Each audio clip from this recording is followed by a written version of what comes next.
প্রিয় দর্শক বন্ধুরা, এই মুহূর্তের জন্য আপার প্রাইমারি থেকে গুরুত্বপূর্ণ খবর আপডেট উঠে আসছে। কমিশনের সাইটে উল্লেখযোগ্য নোটিফিকেশন নামের তালিকা সহ। না দেখলে কিন্তু চরম মিস। অবশ্যই এই ভিডিওর মধ্যে সবটা তুলে ধরার জন্য চেষ্টা করছি, তো ভিডিওটিকে শেষ পর্যন্ত দেখবেন, কোনোভাবে স্কিপ করবেন না, চ্যানেলটিকে সাবস্ক্রাইব করে সঙ্গে থাকবেন।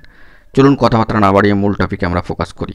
বন্ধুরা, আপার প্রাইমারির 2016 প্রসিডিওরের মধ্যেই উঠে আসলো অত্যন্ত গুরুত্বপূর্ণ খবর আপডেট, যেখানে কমিশনের সাইটে চলে আসলো গুরুত্বপূর্ণ নোটিফিকেশান নামের তালিকা সহ। চলুন অন স্ক্রিনে গিয়ে যাবতীয় বিষয়টিকে একটু অবজার্ভ করে নেওয়ার জন্য চেষ্টা করি।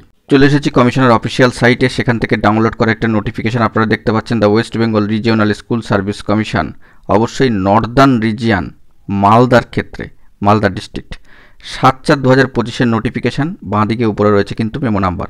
অবশ্যই 2011 রিভ্যালিডেটেড টেট সার্টিফিকেট প্রদানকে কেন্দ্র করে, অর্থাৎ বিতরণকে কেন্দ্র করে এই খবর আপডেটটি উঠে আসছে, যেখানে প্রার্থীদের নামের তালিকা সহ পিডিএফ লিস্ট কার্যত দিয়ে দেওয়া হয়েছে।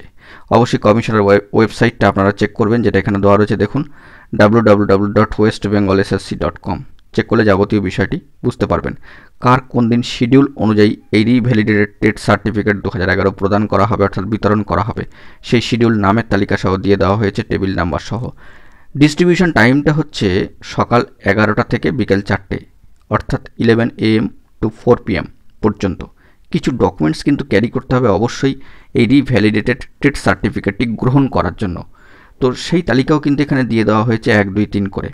জানিয়ে রাখি, অবশ্যই নর্দার্ন রিজিয়নের ক্ষেত্রে মালদা জেলা, এবং এক্ষেত্রে দেখুন 1, 2, 3 করে যাবতীয় বিষয়টি কিন্তু দিয়ে দেওয়া রয়েছে। আপনাকে অবশ্যই receive copy of submission of TET certificate 2011 এটি নিয়ে যেতে হবে। অ্যাডমিট কার্ড নিয়ে যেতে হবে, টেট এক্সামিনেশন 2011। যদি হারিয়ে গিয়ে থাকে বা কোনো কারণে না থাকে, তবে তার জন্য কিন্তু জিডি কপি নিয়ে যেতে হবে। অবশ্যই একটা ভ্যালিড আইডি প্রুফ, সেটা আধার হতে পারে, ভোটার হতে পারে, প্যান হতে পারে, অথবা ড্রাইভিং লাইসেন্স বা পাসপোর্ট হতে পারে, নিয়ে যেতে হবে। নিজেকে উপস্থিত হতে হবে সশরীরে। এবং অবশ্যই এখানে যে সমস্ত date, table number, time, serial number রয়েছে, সেই অনুযায়ী কিন্তু ক্যান্ডিডেটকে রিপোর্ট করতে হবে। অবশ্যই এই যে নোটিফিকেশান, তার সাথে সাথে কমিশনের সাইট থেকে আপনারা তালিকাটা ডাউনলোড করলে, নামের তালিকাটা, সেখানে যাবতীয় ডিটেলস কিন্তু দেখতে পেয়ে যাবেন।